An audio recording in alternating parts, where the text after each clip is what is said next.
Heeramandi web সিরিজে নিজের অভিনয়ে আমাদের মুগ্ধ করেছেন অভিনেত্রী অদিতি রাও হায়দ্রি। একটি সাক্ষাৎকারে অভিনেত্রী বলেছিলেন এই রেসিপিটির কথা। ডিম দিয়ে বানানো এই খাবারটির নাম খাগিনা। এটি হায়দ্রাবাদি কুইজিন। অদিতি রাও হায়দ্রির রেসিপিতে আজ বানালাম খাগিনা।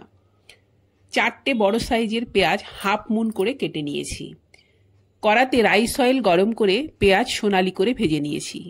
পেঁয়াজ সোনালি হয়ে যাওয়ার পরে আমি এখানে দিয়ে দিলাম আদা রসুন কাঁচা লঙ্কা বাটা। পেঁয়াজের সাথে আদা রসুন কাঁচা লঙ্কাকেও আমি কিছুক্ষণ ভেজে নেব। তবে খেয়াল রাখতে হবে পেঁয়াজ যেন খুব বেশি ভাজা না হয়ে যায়, তাহলে কিন্তু খেতে ভালো লাগবে না। পরিমাণ করে লবণ আমি এই পর্যায়ে দিয়ে দেব।